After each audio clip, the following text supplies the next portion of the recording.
From Kenmore to Clarence, covering all of Western New York, this is News 4, your local news leader. Last night, lawmakers in the town of Clarence had a look at plans for a new Trader Joe's grocery store. The California-based chain has been open in Amherst since late 2013, and it has been popular. Clarence Supervisor Patrick Casilio joins us now to talk all about it. Thank you so much for coming in this afternoon. Glad to be here. So, Trader Joe's, tell us about this plan. Well, it's a former Applebee's store that was going to be a Chick-fil-A, and we lost out to DOT problems of getting Chick-fil-A in there, and we had a happy ending getting Trader Joe's to the town of Clarence. Why does this fit with your guys' plan in terms of what you want for development, new businesses, and for your residents? I think everybody wants a Trader Joe in their town, and we're lucky enough to land them in the town of Clarence. It's a destination grocery store, and I'm expecting it'll bring new and different people to Transit Road to shop at other facilities also. Nice. So let's talk a little bit more about that site. You mentioned it was a former Applebee's. For maybe people who are unfamiliar with that area, kind of talk about what's nearby, how the traffic is in that area. There's a Walmart Super Plaza there, and Applebee's was actually there before the Walmart. That part of Transit Road is not as congested as the lower part near the Wegmans store, and it's certainly less congested than Niagara Falls Boulevard and the 290, which where the present Applebee's is. It gets pretty busy there. Yeah, that Trader Joe's in Amherst does in that intersection there, especially as you mentioned with Niagara Falls Boulevard and the 290. How has the process been with the folks who are Trader Joe's, the company that helps with these developments? How has that process gone for you guys and for the town? Well, it's an infill refill for the project. We're taking one store down. Benderson Development's taking one store down and putting a new store up.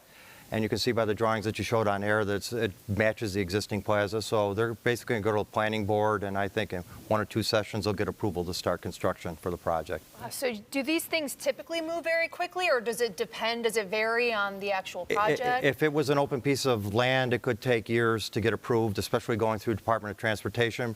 But the fact that it's not exiting onto Transit Road, it's exiting into the plaza. And it's a reuse of the facility. I expect it to go pretty quickly. It seems like the reuse of the facility is also a big positive to this project. Is that a priority for the town of Clarence, being able to reuse existing properties? Absolutely, absolutely. Nobody and no town supervisor likes an empty building, and I'm expecting in the very near future press releases on the Eastern Hills Mall and the beginning of the redevelopment of that 100 acres also. So it'll be good things coming to the town of Clarence and East Amherst. Is there anything that you'd like to share about that? Because that obviously is a project that folks have been keeping an eye on for quite a while. Maybe just in terms of, I don't know, grand scheme, maybe if you don't have too many details?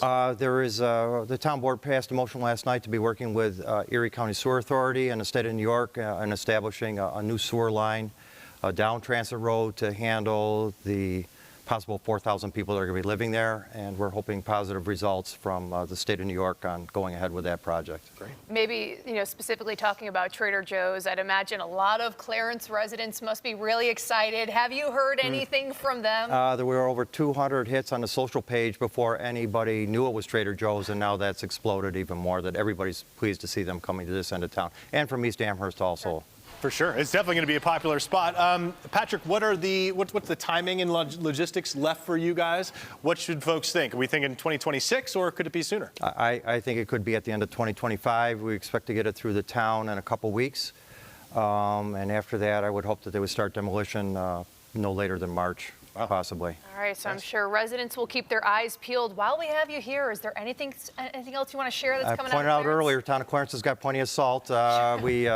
We put a large salt storage barn up a couple years ago, holds 4,000 tons. I have a very good highway superintendent, Jamie Dussing. Salt stored for everybody, but we're on top of it for our town. And it's a good thing, too, because those roads out there, they're expansive and not a tremendous amount of traffic. Why one of the reasons people move out to Clarence. So get those streets salted. Absolutely, absolutely. Patrick, thank you so much for joining us. Thank you. Appreciate it.